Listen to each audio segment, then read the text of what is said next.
Hello students, इस video में हम एक बड़ा ही इंटरेस्टिंग आर्टिकल डिस्कस करेंगे। How to write a chemical formula. Chemical formula कैसे लिखते हैं। तो सबसे पहले देखते हैं what is chemical formula. Chemical formula of a compound is a symbolic representation of its composition. Compound किस चीज से बना हुआ है, उसकी जो सिंबॉलिक रिप्रेजेंटेशन है उसके बारे में बताएगा हमें chemical formula. A chemical formula of a compound shows its constituent elements and the number of atoms of each combining element। कि जो हमारा कंपाउंड है जैसे वाटर है तो उसका केमिकल फॉर्मूला है H2। ये हमें पहले ही पता है। तो इस फॉर्मूला से देखो हमें क्या पता चल रहा है, जो वाटर है हमारा वो किन दो एलिमेंट से बना है, हाइड्रोजन और ऑक्सीजन, और उनके नंबर भी बताएगा कि कितने एलिमेंट्स हैं और उसके पर एलिमेंट कितने एटम्स हैं। जैसे इसके अंदर वाटर के अंदर हाइड्रोजन के 2 एटम्स हैं और ऑक्सीजन का 1। तो ये सारी इंफॉर्मेशन हमें मिलेगी किसी भी कंपाउंड के बारे में उसके केमिकल फॉर्मूला से। ठीक है, the chemical formula of different compounds can be written easily. बड़ा आसान है, अभी हम देखेंगे। बिल्कुल आसान है केमिकल फॉर्मूला लिखना किसी भी कंपाउंड का। उसके लिए हमें दो चीजें पता होनी चाहिए। एक हम डिस्कस कर चुके हैं, सिंबल। जो भी हमारे एलिमेंट्स हैं जैसे hydrogen H, oxygen O, nitrogen N, ठीक है, क्लोरीन Cl, सल्फर S, जो भी सिंपल्स हैं वो। और दूसरा combining capacity of the elements, ये अभी मैं आपको बता दूंगा। बिल्कुल आसान है। जो कंबाइनिंग कैपेसिटी या पावर है of an element is known as its valency. बड़ा इंपॉर्टेंट टर्म है ये, वैलेंसी। ठीक है, जो कंबाइनिंग कैपेसिटी है या कंबाइनिंग पावर है किसी भी एलिमेंट की, उसको हम क्या बोलते हैं, it is called valency. Valency can be used to find out how the atoms of an element will combine with the atom or atoms of other element to form a chemical compound। Valency से हमें पता चलता है कि कोई भी atom किसी element का दूसरे एलिमेंट के कितने एटम या कितने एटम्स के साथ कंबाइन। ठीक है, उसके बारे में हमें बताएगा कौन, वैलेंसी। तो दो चीजें हमें बता देनी चाहिए, एक तो सिंबल, एलिमेंट का सिंबल, और दूसरा उसकी वैलेंसी। ठीक है, ये एक एग्जांपल दिया हुआ है। एक एग्जांपल दिया है, बड़ा इंटरेस्टिंग एग्जांपल है, ह्यूमन बीइंग और ऑक्टोपस का। ठीक है, ऑक्टोपस सभी ने सुना होगा। ऑक्टोपस जिसके 8 हैंड्स होते हैं। ठीक है, 8 हाथ होते हैं। ऑक्टोपस सी वाटर एनिमल है ये। ठीक है, सी में रहता है। तो ह्यूमन बीइंग्स हैव 2 आर्म्स, 2 हाथ होते हैं ह्यूमन बीइंग्स के, ऑक्टोपस के 8। तो इस तरह से समझते हैं, इफ वन ऑक्टोपस, अगर हम एक ऑक्टोपस ले लें और ये एज्यूम कर लें कि उसने कुछ ह्यूमन बींग्स को पकड़ना है इस तरह से कि that all the 8 arms of the octopus and both arms of all humans are locked. इसका क्या मतलब है कि इसके 8 हाथ ऑक्यूपाई हो जाए, और ह्यूमन बींग्स को कैसे पकड़ेगा, जैसे एक ह्यूमन बींग है यहाँ पे, उसके 2 हाथ हैं, तो 2 हाथ से 2 हाथ ह्यूमन बींग के और 2 ऑक्टोपस के। ठीक है, एक एक ह्यूमन बींग यहाँ से पकड़ देगा, एक ह्यूमन बींग ऐसे पकड़ देगा ये, और एक को सॉरी यहाँ से ऐसे। ठीक है, और एक को यहाँ से। तो टोटल क्या होगा, जब ये अपने 8 हाथ यूज करेगा तो that means human beings, 4 human beings को ये पकड़ सकते हैं। ठीक है, अगर हम ऑक्टोपस को O से रिप्रेजेंट करें और ह्यूमंस को H से, तो that means one octopus can hold 4 human beings. OH, O4H, या इसको लिख सकते हैं OH4। तो इसका फॉर्मूला क्या बन गया, OH4। या जो ऑक्टोपस की वैलेंसी होगी वो क्या होगी, 4। दैट मीन्स ये 4 हाइड्रोजन्स के साथ कंबाइन, या ह्यूमंस के साथ, सॉरी H यहाँ पे रिप्रेजेंट कर रहे हैं ह्यूमंस को, ह्यूमन बींग्स के साथ ये कंबाइन या उनको पकड़ सकते हैं। तो ये है हमारी वैलेंसी, अगर हम सिंपल भाषा में समझें इसको। That means the 4 indicates the number of humans held by the octopus, या इसको हम बोल देंगे 4 is the valency of octopus. Valency क्या होती है, valency simply equal to the number of electrons gained, lost or shared by an atom of an element to achieve the nearest noble gas configuration। ठीक है, अभी इसको समझते हैं क्या चीज है ये। सिंपली अभी उसने क्या बोल रहा है, वैलेंसी क्या है, कितने इलेक्ट्रॉन्स एक एटम किसी भी एलिमेंट का लूज करेगा, गेन करेगा या शेयर करेगा टू अचीव द नियरेस्ट, जो उसके पास वाली नोबल गैस कन्फिगरेशन है, उसको, ठीक है। ऐसा क्यों करेगा? क्योंकि हर जो एलिमेंट है या एटम है वो क्या चाहता है? स्टेबल होना चाहता है। तो स्टेबल कैसे होगा? When it will achieve the Nobel gas configuration. Nobel gas configuration को अचीव करने के लिए वो क्या करेगा? या तो इलेक्ट्रॉन को लूज करेगा, ठीक है, प्लस करेगा या माइनस करेगा। प्लस का मतलब या तो लेगा, गेन करेगा, या लूज करेगा, और या फिर शेयर करेगा, ठीक है। तो अब हम देखते हैं पीरियोडिक टेबल से इसको समझते हैं थोड़ा सा। जैसे अगर हम कोई एलिमेंट ले लें, सपोज हमारे, हम लेते हैं एग्जांपल पहला सोडियम का, ठीक है। सोडियम एटॉमिक नंबर लिखा हुआ है यहाँ पे 11, एटॉमिक नंबर 11 सोडियम। इस सोडियम का मतलब इसकी आउटर मोस्ट शेल में कितने इलेक्ट्रॉन्स हैं? 1, क्योंकि फर्स्ट शेल में 2, फिर 8 इलेक्ट्रॉन्स और लास्ट में 1, तो आउटर मोस्ट शेल में 1 इलेक्ट्रॉन है। तो अब ये क्या चाहेगा?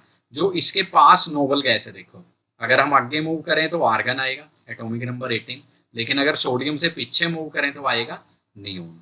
नियोन का एटॉमिक नंबर है 10। तो अब इसके लिए इजी क्या होगा कि ये सोडियम है जो, ये एक इलेक्ट्रॉन को लूज कर दे, ठीक है। जब सोडियम माइनस करेगा एक इलेक्ट्रॉन को तो क्या बन जाएगा? इसका जो कन्फिग्रेशन है या एटॉमिक नंबर है वो क्या हो जाएगा? 10, ठीक है। नियरेस्ट नोबल गैस इसके लिए है neon.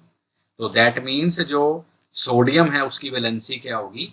Valency is equal to 1, क्योंकि इसको एक इलेक्ट्रॉन लूज करना पड़ा to achieve the nearest noble gas configuration. इसी तरह से अगर हम बात करें क्लोरीन की, ठीक है, दूसरा एग्जांपल ले लें अगर हम क्लोरीन का। क्लोरीन के लिए है एटॉमिक नंबर 17। इसकी जो आउटर मोस्ट शेल है क्लोरीन की, उसके अंदर 7 इलेक्ट्रॉन्स हैं, और इसको जो अगली नोबल गैस है वो है आर्गन। तो इसको क्या करना पड़ेगा? एक इलेक्ट्रॉन गेन करना पड़ेगा, +1। तो क्लोरीन की भी जो वैलेंसी है इट इज अगेन 1, ठीक है। जो दो हमने सिंपल एग्जांपल दिए। इसी तरह से अगर कम कोई हम और एलिमेंट ले लें, जैसे हम फॉस्फोरस ले लें। Phosphorus 15 atomic number, outer most shell में इसके कितने हैं? 5 इलेक्ट्रॉन्स हैं, 5 इलेक्ट्रॉन्स फॉस्फोरस के लिए। तो इसको अगर इलेक्ट्रॉनिक कन्फिग्रेशन नोबल गैस की अचीव करनी है आर्गन की, तो इसको 1 2 3 इलेक्ट्रॉन्स की जरूरत पड़ेगी। तो दैट मीन्स जो फॉस्फोरस है उसकी वैलेंसी क्या हो जाएगी? 3, ठीक है। तो हम देखते हैं वैलेंसी कैसे निकाल सकते हैं। In general the electrons in the outer most shell of an atom are called valence electron. जो सबसे बाहर वाली शेल है, आउटर मोस्ट शेल ये वाली, अगर 3 शेल्स हैं तो ये थर्ड वाली, 2 हैं तो ये आउटर मोस्ट शेल हो जाएगी, ठीक है। अगर 4 शेल्स हैं तो आउटर मोस्ट शेल कौन सी हो जाएगी? जो सबसे बाहर वाली शेल है उसको हम क्या बोल लेंगे? Valence shell. और उसके अंदर जितने इलेक्ट्रॉन्स हैं उनको क्या बोल लेंगे? Valence electrons. इन्हीं वैलेंस इलेक्ट्रॉन से हमें पता चलेगा वैलेंसी के बारे में। कैसे? देखो यहाँ पे लिखा है, फॉर्मूला दिया हुआ है, या याद रख लो। For elements having 1 to 4 valence electron, जिनके पास 1 से 4 वैलेंस इलेक्ट्रॉन्स हैं, उनके लिए जितने वैलेंस इलेक्ट्रॉन्स हैं वही उनकी क्या होगी? It is equal to valency. अगर 1 है तो 1, 2 है तो 2, 3 है 3, 4 है तो 4, ठीक है, याद रखना।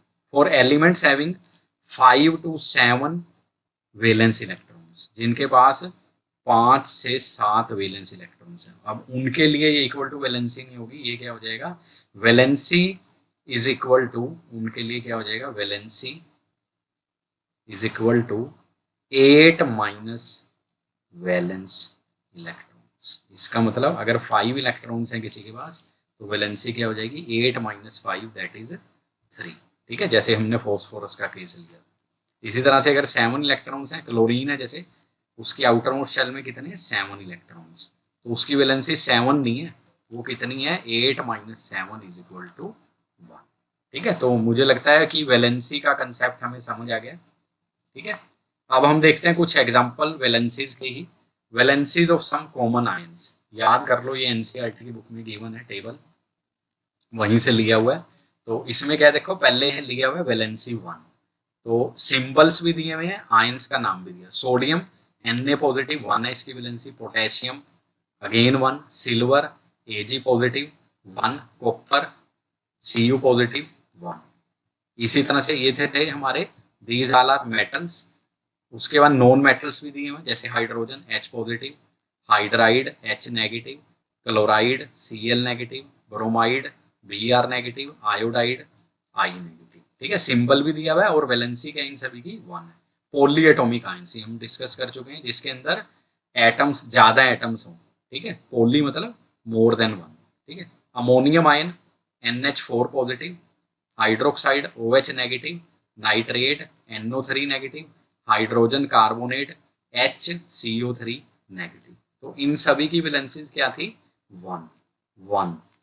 सेकंड टू वैलेंसी वाले magnesium Mg2 positive, calcium Ca2 positive, zinc 2 positive, iron Fe2 positive, copper Cu2 positive, oxide ये नॉन मेटल्स आ गए O2 negative, sulphide H2 negative. Poly atomic की अगर बात करें 2 वैलेंसी की, carbonate CO3 2 negative, sulphide SO3 2 negative, sulphate SO4 2 negative.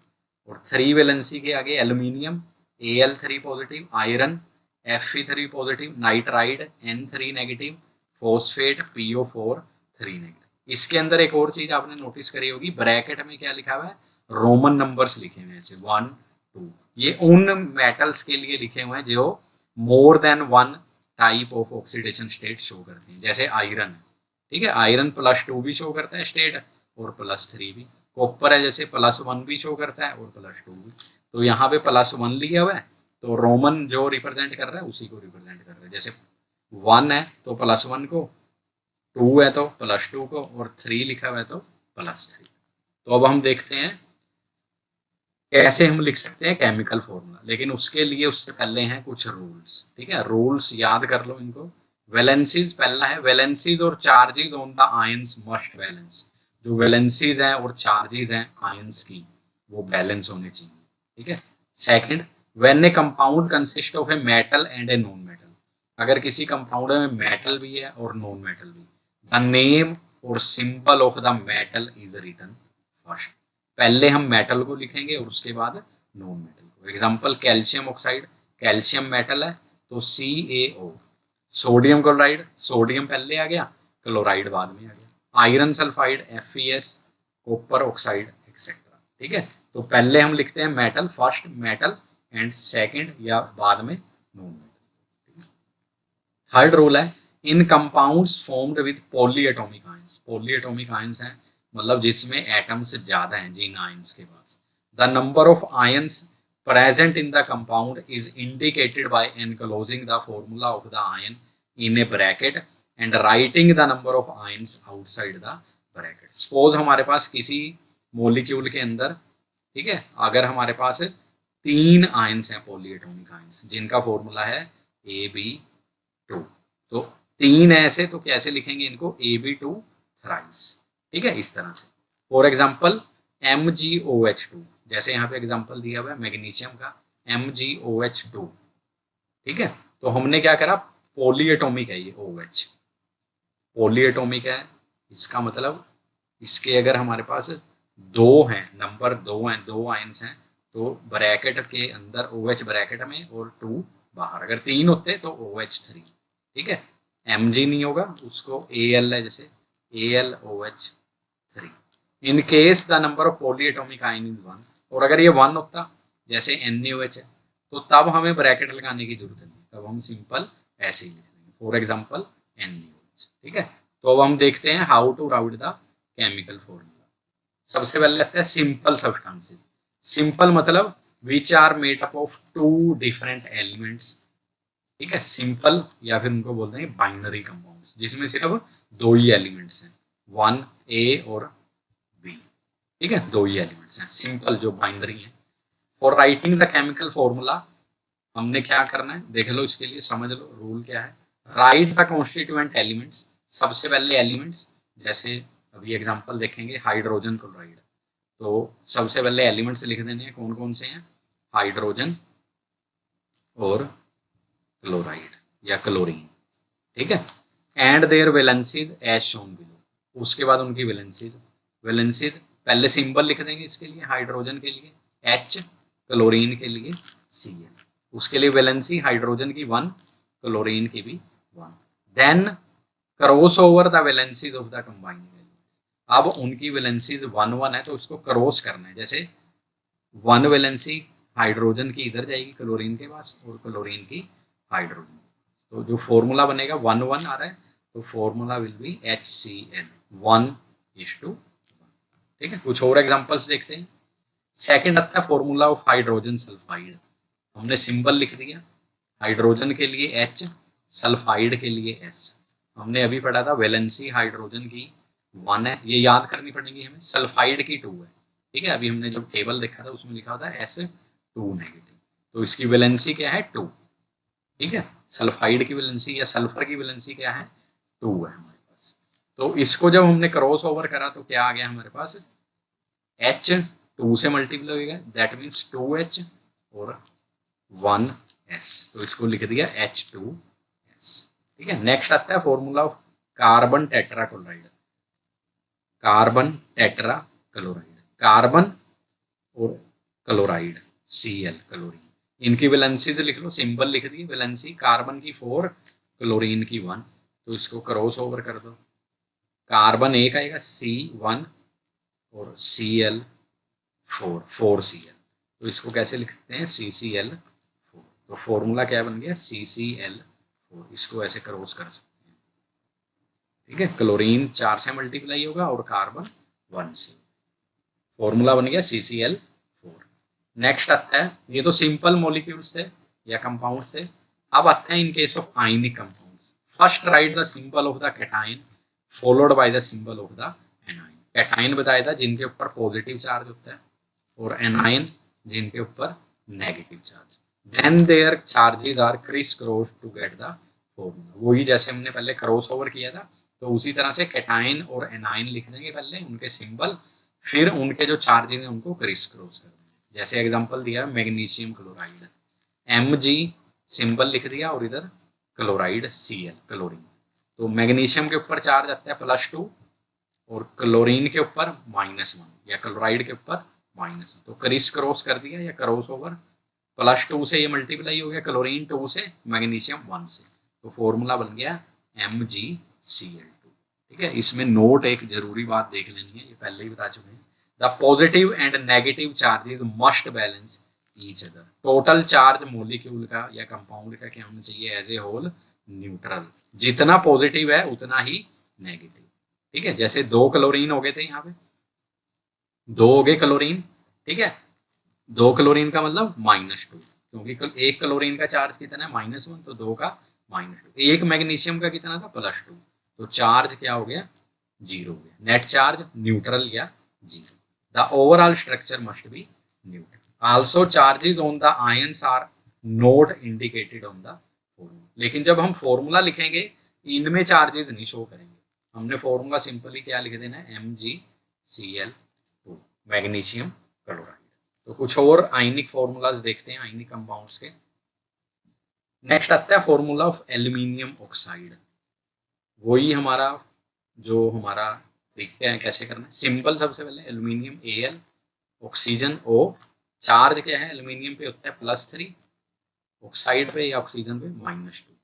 ठीक है, criss cross कर देंगे, एल्यूमिनियम 2 से मल्टीप्लाई हो जाएगा, 2 एल्यूमिनियम और 3 ऑक्सीजन, तो इसको कैसे लिख देंगे Al2O3। चार्जेस हम मेंशन नहीं करते फॉर्मूला में, तो हमारा जो फॉर्मूला बन जाएगा Al2O3, जो इसका केमिकल फॉर्मूला। नेक्स्ट आता है कैल्शियम ऑक्साइड। इसका फॉर्मूला क्या बन जाएगा, सिंबल लिख देंगे पहले, कैल्शियम का Ca, ऑक्साइड का ऑक्सीजन O, चार्जेस +2 कैल्शियम पे, ऑक्सीजन पे -2, क्रिस क्रॉस करेंगे तो ये क्या हो जाएगा 2 कैल्शियम और 2 ऑक्सीजन, तो इसको हम लिख सकते हैं Ca2O2, और क्योंकि दोनों सेम है रेशो ले लेंगे तो ये क्या हो जाएगा CaO। सिंपली जो कैल्शियम ऑक्साइड का फॉर्मूला बन जाएगा CaO। ठीक है, नेक्स्ट आता है कुछ और हम एग्जांपल देखते हैं। सोडियम नाइट्रेट, सोडियम Na जो इसका सिंबल है और नाइट्रेट आयन है, इसका फॉर्मूला है NO3। ठीक है, चार्जेस सोडियम +1, नाइट्रेट में -1, जब मल्टीप्लाई करेंगे एक सोडियम आएगा और एक ही नाइट्रेट, तो फॉर्मूला बन जाएगा NaNO3, सिंपल। नेक्स्ट आता है कैल्शियम हाइड्रोक्साइड। कैल्शियम, अब इसमें याद रखना जो नाइट्रेट था पॉली एटॉमिक आयन था, इसके अंदर भी क्या है हाइड्रोक्साइड पॉली एटॉमिक। ठीक है, तो कैल्शियम के लिए सिंबल Ca, हाइड्रोक्साइड का formula OH। Charges calcium +2, hydroxide पे चार्ज है -1। जब क्रिस क्रॉस करेंगे तो क्या होगा, देखो कैल्शियम 1 कैल्शियम और 2 OH। अब हम ऐसे नहीं लिख सकते OH2, ये गलत हो जाएगा। अब हमें लिखना पड़ेगा, यहाँ पे यूज करना पड़ेगा ब्रैकेट का OH2, क्योंकि 2 ही ऑक्सीजन है और 2 ही हाइड्रोजन है। OH2 का मतलब हो जाता है 1 ऑक्सीजन 2 हाइड्रोजन। ठीक है, यहाँ पे देखो नोट भी लिखा हुआ है। तो फॉर्मूला क्या बन गया, CaOH2। नोट क्या है, the formula of calcium hydroxide is Ca bracket OH2 and note CaOH2। CaOH2 अलग चीज है, Ca ब्रैकेट OH2 अलग चीज। Brackets are used when we have 2 or more of the same ions in the formula. पहले बता चुके हैं, जब हमारे पास पॉली एटॉमिक आयंस आएंगे, पॉली एटॉमिक, तब हम यूज करते हैं किसका, ब्रैकेट्स का। Here the bracket around OH with a subscript 2। जब OH2 लिखा हुआ है that means there is 2 hydroxyl groups, OH groups 2। और अगर हम इस तरह से लिखते हैं CaOH2, तब क्या होता है कि 1 ऑक्सीजन है और 2 हाइड्रोजन। ठीक है, तो दोनों में डिफरेंस। नेक्स्ट आता है कुछ और हम एग्जांपल्स देखते हैं। Formula of sodium carbonate. Symbol है सोडियम के लिए Na, कार्बोनेट का फॉर्मूला है CO3। तो चार्ज +1 सोडियम के ऊपर, कार्बोनेट के ऊपर -2। तो जब क्रिस क्रॉस मल्टीप्लाई करेंगे तो 2 Na और 1 CO3, तो इसको हम लिख देंगे Na2CO3। ठीक है, नेक्स्ट आता है formula of ammonium sulphate. Ammonium का फॉर्मूला NH4, सल्फेट का SO4। चार्ज अमोनियम के ऊपर +1, सल्फेट के ऊपर -2। जब क्रिस क्रॉस करेंगे तो 2 अमोनियम आयन और 1 सल्फेट। तो इसको कैसे लिखेंगे, क्योंकि ये पॉली एटॉमिक है, तो NH4 twice SO4, ammonium sulphate. ठीक है, नेक्स्ट कुछ और एग्जांपल्स हम लेते हैं एनसीईआरटी में से। जैसे पहला उसमें दिया हुआ है जो क्वेश्चन है, वो दिया हुआ है right the formula of sodium oxide. ठीक है, सोडियम ऑक्साइड सिंबल लिख लेते हैं पहले Na, और ऑक्साइड के लिए ऑक्सीजन O। और इनके ऊपर चार्जेस क्या हैं, +1 और ऑक्सीजन पे -2। तो क्रिस क्रॉस मल्टीप्लाई कर दो तो 2 Na और यहाँ क्या आ जाएगा 1 ऑक्सीजन। तो फॉर्मूला बन जाएगा Na2O, सोडियम ऑक्साइड। ठीक है, नेक्स्ट हम देखते हैं aluminium chloride. Aluminium chloride simple वही, एल्यूमिनियम के लिए सिंबल Al, क्लोरीन के लिए Cl। अब इनके लिए चार्जेस क्या है, +3 -1। क्रिस क्रॉस मल्टीप्लाई कर दो इसको, एल्यूमिनियम 1 और क्लोरीन कितने हो जाएंगे 3। तो फॉर्मूला क्या हो जाएगा AlCl। ठीक है, बिल्कुल आसान है फॉर्मूला लिखना। हमें एक तो सिंबल पता होना चाहिए, सिंबल याद कर लो। टेबल देख के एनसीईआरटी के बुक में भी दिया हुआ है, पीरियोडिक टेबल से भी देख सकते हो सिंबल। और दूसरा हमें पता होना चाहिए वैलेंसीज और चार्जेस। अगर आयंस हैं तो चार्जेस, अगर हमारे पास एलिमेंट्स हैं तो उनकी valencies. Thank you for watching this video.